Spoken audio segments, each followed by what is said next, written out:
It's funny because people will ask, like, what's better, a video or a static image, right? Or should I do this GIF? It really depends on the audience. That's one of the most powerful things. And then partnering that with doing A/B tests to see, all right, with the audience that resonates with your product, with your service, what messaging connects with them most.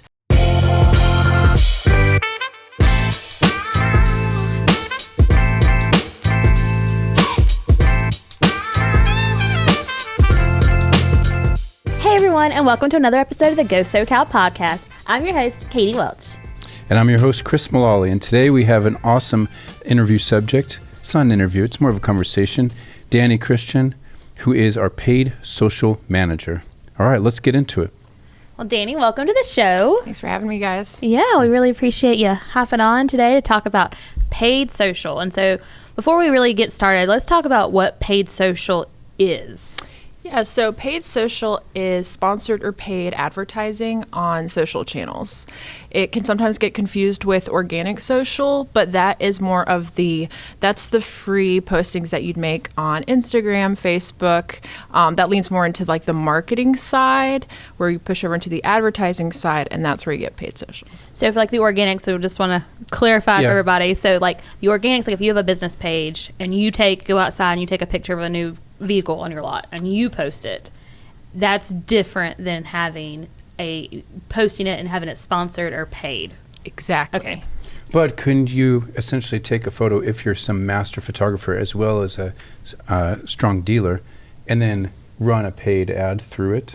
Do you know what I mean? Yeah, absolutely. But like most of the time, tell us a little bit about how you in general are working with clients in terms of what their needs are and what we're providing that's different than just them taking photos and putting them on their site and then maybe even try and run paid ads themselves. Yeah, so what's really cool is, yes, they can do their own organic, but adding in that layer of paid, in addition to the following that they already are able to build on their social platforms, whether it be Facebook, Instagram, LinkedIn, we add in paid social, and what that does is it gains you an even bigger following to new prospecting leads or customers. I think that's the critical part, is that with paid ads, you're getting a whole another, I guess, net of customers. You're putting out a bigger net than just your ones that are going to see it on your business page. Yep, you cast that net, and then what's great is the leads or clients or customers that you bring in from your paid social, they go in and then they are tied into your following now that's going to see all of that organic social posting. Awesome. Okay, so in terms of paid social, what kind of platforms are we talking about? So when we're talking paid social, like here at Sokal, we are currently doing Meta. So Meta ads includes Facebook and Instagram. We're actually also looking into TikTok right now, which is really exciting. But then that also includes things in the space like LinkedIn, Pinterest. A lot of people forget about Pinterest. One follow-up from something you said earlier. Can you walk us through a little bit about how the process starts from the beginning of, okay, we're going to offer you these services, then how does it get all the way to the page and get sponsored and everything? Yeah, so one of the beginning things is first, we want to say, okay, cool. So you're running paid social. What is your goal? We want to find out what the goal is, because to know the goal, we then can figure out based on your product or service and your goal, what is going to be your most relevant audience. That's one of the most important things when coming up with strategy, because you can have a great ad with great messaging, but if it's not in front of the right audience, then you're missing the point of what the customer is actually wanting, or the client, right? So the first process is finding out that goal, finding out as much as you can about that service or product, and then coming up with your audience to build your strategy. And from your audience, then you want to add on messaging. When we talk messaging, we're talking about ad copy. We're talking about the creative assets itself, which could be video or static image. And we provide all of that? We do, yep. So Sokal in-house provides, we have production and graphic designers, so we're coming up with that, all of those creative assets in-house. We are writing the ad copy, and then partnering with the client, we are able to take whatever organic social following they've already built with their Instagram accounts or their Facebook pages, and we serve those ads sponsored from their pages and accounts. So what are some, like, maybe the examples of some very successful ads that you've seen that have worked really well for clients? It's funny because people will ask, like, what's better, a video or a static image, right? Or should I do this GIF?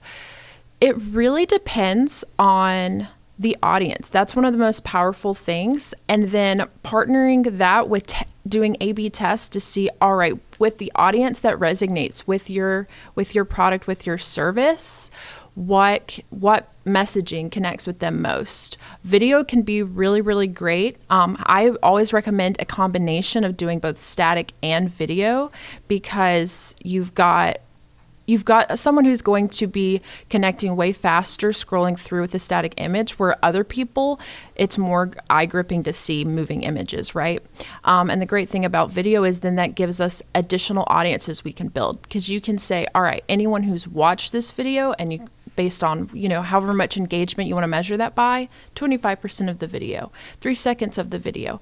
Then you're able to build an entire re-engagement or retargeting audience off of that. And then that continues to give you strategy to build a new ad set off of that audience and continue to push that lead down the funnel. In terms of business owners that are just getting started and understanding how audience works with these ads and how important it is, as you mentioned a couple times now, can you tell us a little bit about developing the audience, like for instance, like with a recent client, or how that process goes?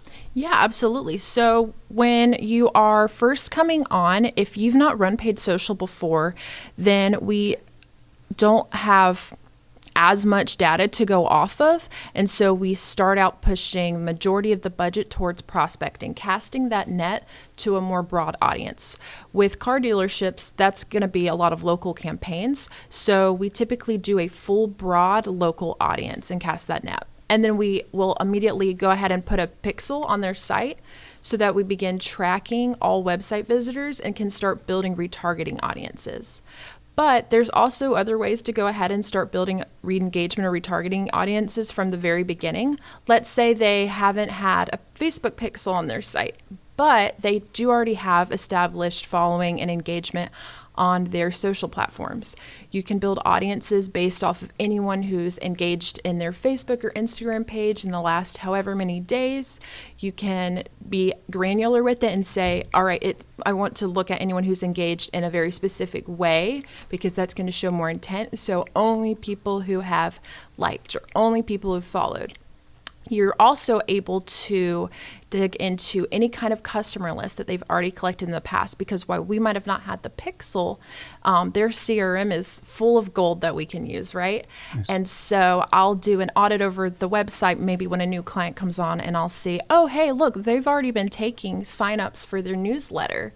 So even though the pixel's not been on their site for the last 30, 90 days, they've got a whole collection of interested leads that we can now retarget from the very beginning. Nice. Very fascinating. It is a lot. That's pretty cool. So, a lot of dealers might be concerned about the cost of this. And, I know budget plays into a factor, and so Absolutely. Is to run paid social, what is a good budget that you would recommend? Is there one?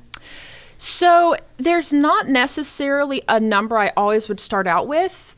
If any client came in and was concerned about budget, the first thing I would do is educate them about how much cheaper paid social is than traditional print. And I would find out how much, what budget they're looking at within what they need to turn a profit. And then we'd come up with this strategy. Facebook and Instagram on Meta, there's so much control where you can control the budget on a lifetime budget. You can do it daily. You can put caps on how much you want to pay per impression. And you, again, have so much control over how granular or broad you want to get with your targeting. And so we can say, all right, if you're only working with this much budget, then let's go for maybe not the let's go for the low-hanging fruit initially.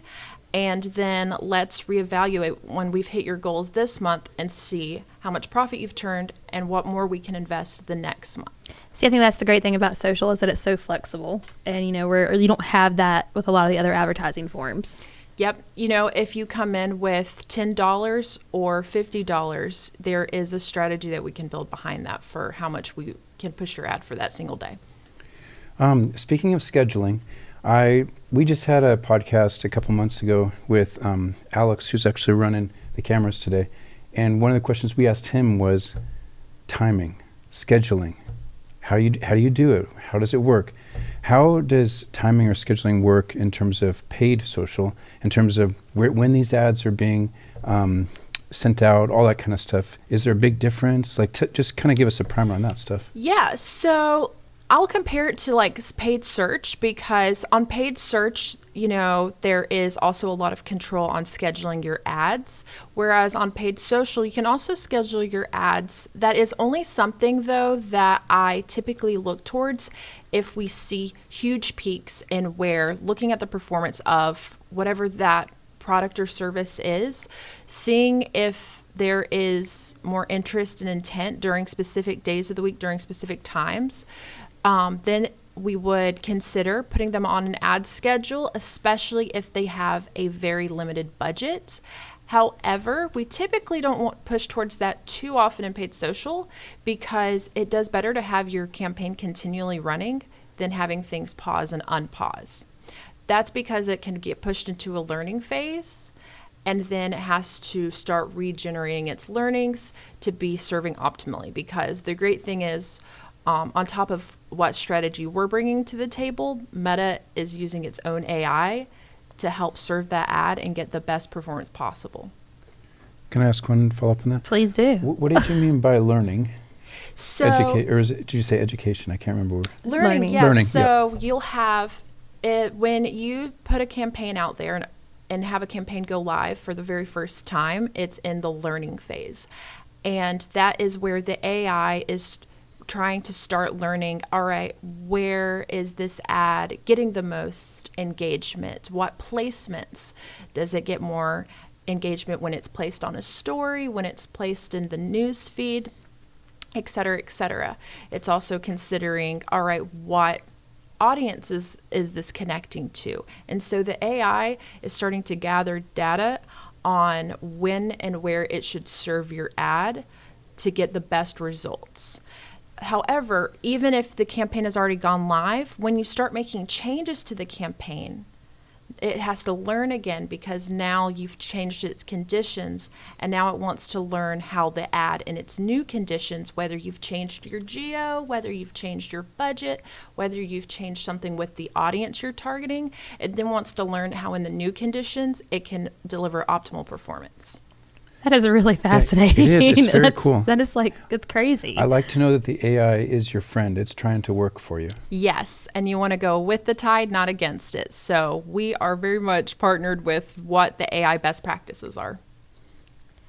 So there's different ad types, for social or paid social campaigns. What are the ad types? And I guess in your opinion, and this probably goes back to, it depends on your audience and who you're marketing towards. But in your opinion, what is the most effective ad type? So there are different ad types. You've got single image or video. There's also carousel. Carousel ads we use a lot they're great for e-com clients or lead gen clients like automotive, where an catalog, where you'd want to have that scroll through catalog experience. That's where a carousel is really, really effective. Carousel ads are also really great for if you're wanting to show something on a large concept. So you can, if it's not like a catalog, but you say have a really cool concept where you want to take an image and split it into 3 individual images to kind of show it on a wider scape.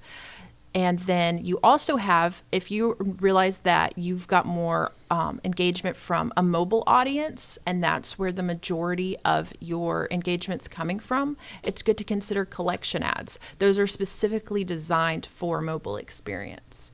I always recommend a combination, especially if not running a combination the entire time, at least running a combination from the very beginning to see what's resonating with your audience.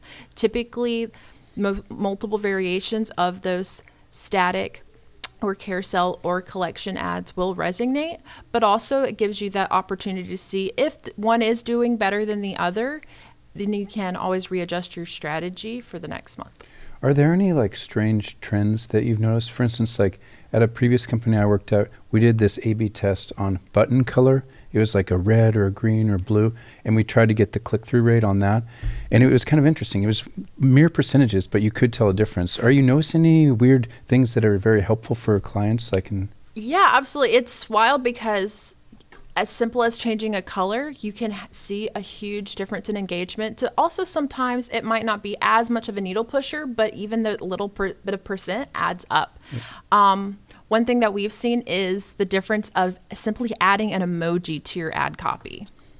You wouldn't think having the same exact ad copy with or without an emoji would make a difference, but it does.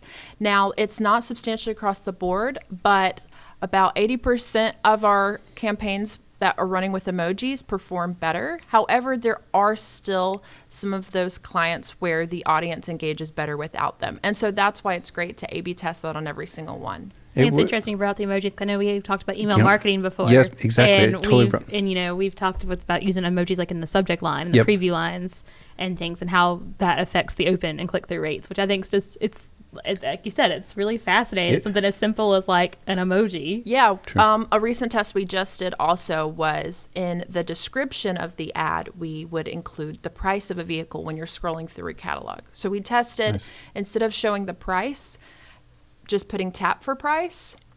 And so the lead would want to go to the website to be able to learn more about the price. This is great for if you're not wanting price to scare a potential lead away because you have financing options on your site, and the price might not be as black and white.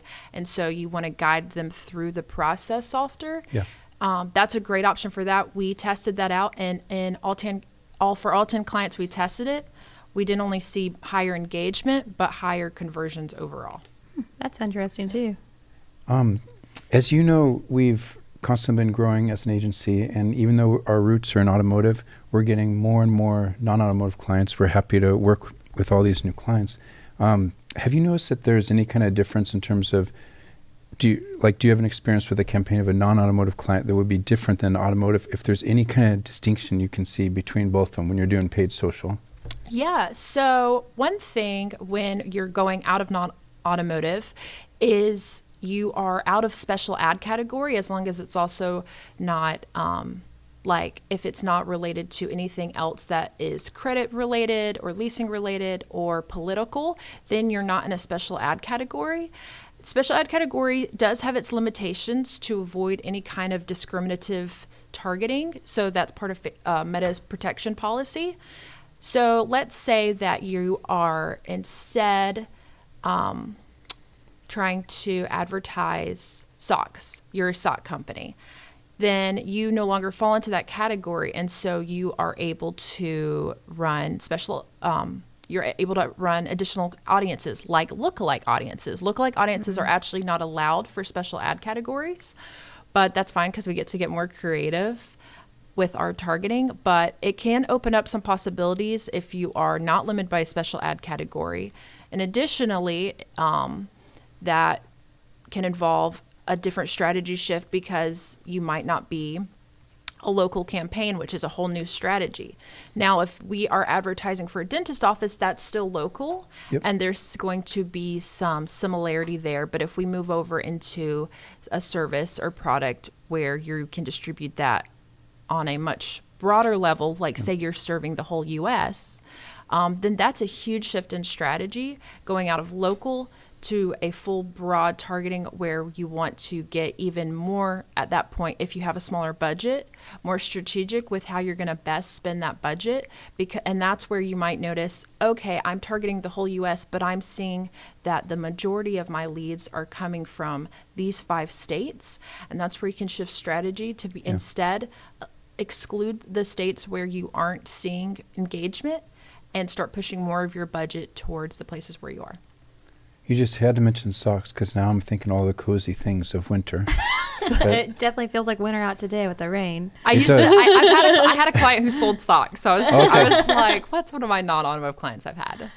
That's awesome. So if a business is just trying to get into paid social, what would be some tips and advice that you would give them?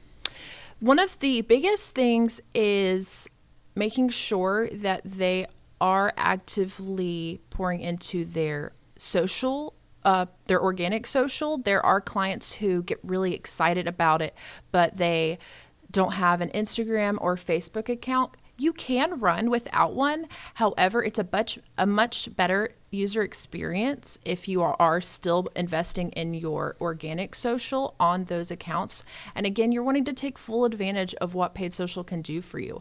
And like we mentioned earlier, it does pour that prospecting audience will eventually funnel down, and you can gain following in your organic social content. So that's where I would absolutely encourage, if you are interested and you don't have a Facebook or an Instagram, go ahead and start establishing a following there as well.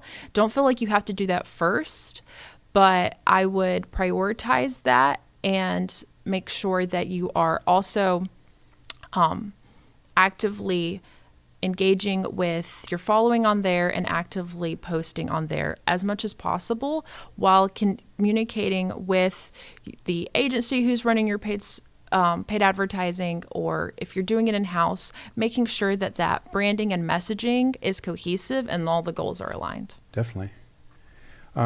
2 quick final questions. Maybe you have one as well. The first one for me is, early on you mentioned TikTok. Yes. What can you tell us? What do you know? So with TikTok, it is a great platform to look at if you are really invested in either posting that organic content where you are you're actively have a lot of production that you're going to be putting out, or if you've got a great production team for your paid social, which we have a great production team here at Sokal.